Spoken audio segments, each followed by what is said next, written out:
So I'm going to start off by kind of stating the very obvious, which is that people pretty much love video. And I think brands, for that reason, tend to love video, obviously rich heritage.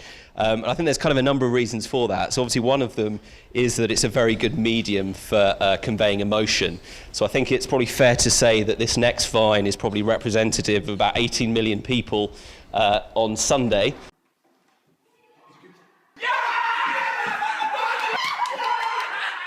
Six seconds that unbridled joy of someone watching video while videoing themselves watching video, kind of quite cool. So it's definitely a great medium for conveying emotion, and sort of video can really kind of make us feel. Much harder to watch, but some great work by AMV BBDO for Kids Company, using video to really make you stop and think. So again, using Vine, horrible to watch actually, but incredibly impactful in a really short space of time. Really kind of conveying the emotion, the fact that it can stop and make you think in a very short period of time. So I'm going to talk about, we've kind of already set this up, but two things. So one is around the reach element of Twitter and how it can take any video assets and add additional reach. And then the second is adding this richer component, this richer storytelling. And we often use the phrase social acceleration. I'm going to talk a little bit about what that means in terms of when people experience a moment collectively. So if you're following along on Twitter and lots of people you follow all tweet similar things, the social kind of impact and social proof that that provides, we think that's a pretty powerful thing, and we're going to try and illustrate that in a number of different ways. So I'm just going to start by looking at what we think are quite unique elements about Twitter, and then look at how that impacts storytelling, how that impacts video. So the first one is that Twitter is a live platform. So stuff happens very quickly, very real time. I'm going to start with a really highbrow example of that from Britain's Got Talent.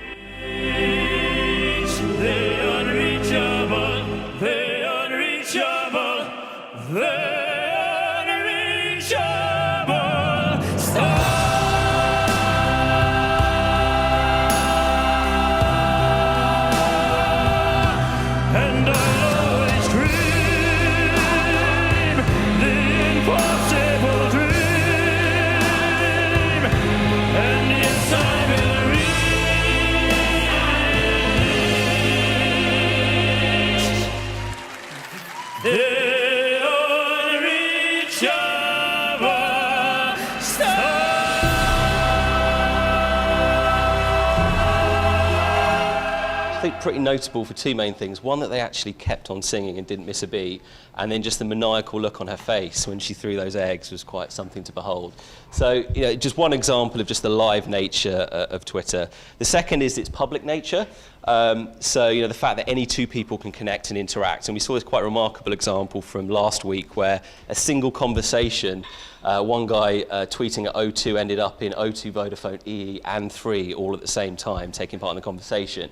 And not saying that that's necessarily the best brand strategy or that's something we should all aspire to, but I think it was quite an interesting example of just showing how much brands are listening to this, and also the ability and the potential to take part in these kinds of conversations. Third up is mobile. It's just kind of cutting in and out, a bit weird. And this is a map of geotagged tweets around London. And I think it pretty much reflects the geography of London. You can see the transport networks and stuff. And I think it really just a good illustration of the fact that people are tweeting from anywhere. Those moments people have are not necessarily on desktop. They might be on their way to work. They might be walking down the street. There are opportunities to have moments with people in lots and lots of different kind of environments. And then fourth, and this is probably most pertinent to this particular session, is the conversational nature of Twitter. So kind of in and around all of the conversation at Wimbledon around the actual tennis, there was some quite fun sort of sub-themes and sub-narratives, and this is probably my favourite. So this was kind of the ongoing bromance between Gerard Butler and Bradley Cooper, and them taking a selfie of themselves and wearing matching suits, and it kind of turned into its own story actually on Twitter. And it was a beautiful thing. The second was Killer Swan. I don't know if anyone was kind of left bemused by what this was about, but one of the commentators, when the cameras panned to Wimbledon Village, commented that swans apparently break children's arms. And that led to a completely separate story, completely separate from the tennis, and David Baddiel here having a bit of a dig at Tim Henman. And then one of the other more notable conversations was this Alex Salmond photobombing David Cameron, which led to lots of conversations, one of which was questioning whether Alex Salmond was having a John Terry moment. So kind of almost like a meme on top of a meme. So, I mean, this is literally just 3 examples. There were lots and lots of conversations that took place on Twitter throughout that afternoon that really add richness and kind of colour to that conversation. So that's a little bit about what we think is quite unique about Twitter, and now I'm just going to transition into kind of what we think the impact of that is on storytelling and video. So this is where my GCSE science comes in quite handy. Probably not. So this was a concept that Deb Roy, our chief media scientist, started talking about at Cannes in his keynote a couple of weeks ago. And he was kind of looking at Newton's second law of motion, I believe it is, and he was saying actually what Twitter does is quite similar in that the impact is kind of reach times this acceleration that you get when people actually talk about things at the same time, experience things at the same time. So just going to explore that idea of Twitter as a multiplier and how that relates to different types of stories that can be told through video. And these are kind of the 4 main ones that we're going to have a look at. This is kind of an initial, we've got some work coming out that looks at these 4 types of stories, and this is just a little tease of some of that that's coming up. So events, memes, viral video, broadcast, back channel. So I guess the first 2 are more focused on social acceleration, people telling the story, and then further down is more planned and there's more orchestration around that. So first up, events. So obviously a horrible event took place on Saturday in terms of the plane crash in San Francisco. So we had a quick look at just the series of events, the phasing that took place around that particular story. So the first tweets that we saw around 29 minutes past 7 p.m. UK time, and we saw these pretty remarkable eyewitness accounts of people just going about their business, happened to be in the right or wrong place at the right time, and tweeting these things in. Second up that was quite interesting was that fire departments actually started tweeting. They were almost the first to actually tweet out about these things, giving quite a unique perspective and faster than lots of people tweeting about it. And then we had journalists obviously playing the crucial role of validating, adding more information to the story and really making it very clear what was going on. So you can see Twitter played a role in terms of the speed of it, but also just in terms of all these different agents on the platform having their perspective and giving a kind of a richer story, not to detract at all from the importance of the mainstream media to actually corroborate and validate these things. So that's kind of news events. The second one, which we looked at last time, was Ryan Gosling won't eat cereal. So for those who are here, we kind of covered that last time. But what we wanted to do was to have a bit of a deeper look at what actually happened within that. So we had a look and we saw about 30,000 tweets that actually contained a link to one of those vines about Ryan Gosling.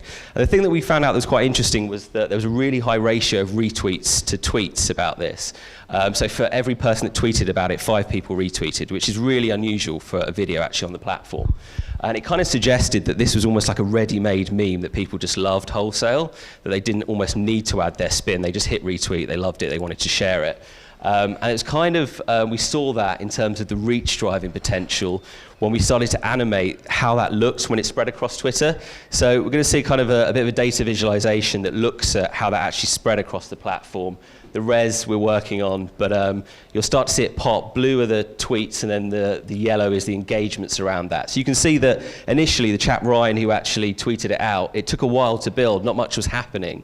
And then all of the kind of Vine aggregators started to actually get in on the act and started to share it. So funny Vines, best Vines, Vine Loop, and then it suddenly explodes into the mainstream, BuzzFeed pick it up, and the story continues. So you had a very specific propagation here where the community broke the story, the community brought it to the mainstream, and that's quite different from how other stories spread on the platform.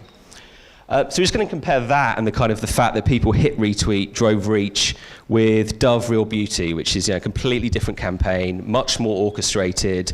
Obviously, people really responded well to it. And when we looked at it, we thought the role is less about, Twitter drove reach, but it was actually more about the texture and the quality around the story that it actually brought. So we saw about double the number of tweets that had a link to it, and far more people tweeted their own commentary on it as opposed to just retweeting. So people were far more likely to say, I like this because this is great, this resonated, as opposed to just hitting retweet. So what we wanted to do was to actually look at, if you looked at all of the tweets that contained the link, what were the themes and topics people were talking about? And the next chart's slightly crazy, but it represents the broad range of topics that took place around it. So these are all, each node is a discrete topic that people were talking about in relation to that video, and then roughly how they were connected to one another. So, this is a broader piece of work that we're working on, and we're not going to kind of dive deep now, but there are some topics within this that jump out that you can literally see. One was just the strong emotional response that people felt to that video. People believed the whole device. There was a forensic artist that was the kind of setup for those that haven't seen it, and people really believed in that setup, and they sort of saw it more as a social experiment as opposed to just purely advertising, which is obviously an indication of it really cutting through. People internalized it and personalized the message, so it wasn't just about sharing it, it was about talking about it, telling people to watch it and share it. It had a very different dynamic across the platform. And we kind of see the value of Twitter here is of really allowing people to internalize and tell the story as opposed to just sharing it. And then finally, before I hand over back to Luke, I'm just going to look at the back channel to TV. So what do people actually do when they're watching TV, when they're tweeting along? And we've done some data viz in the States looking at The Walking Dead and looking to basically understand what actually happens and how does this look across the platform. So it's going to go a bit animation nuts at this stage, but hopefully an interesting way of seeing what actually takes place on the platform. So Walking Dead, this is one particular tweet. So shoot him, Rick. I didn't watch it, so don't really know the background on that, but it sounds awesome. And this one person tweets that, and that tweet flows into someone's timeline. So we know that they've seen it. We've recorded that as an impression as opposed to just could have seen. This person didn't have a ton of followers, but it did nonetheless flow into a number of timelines, and people were logged into Twitter and saw it. So that's the people that saw it during the actual transmission.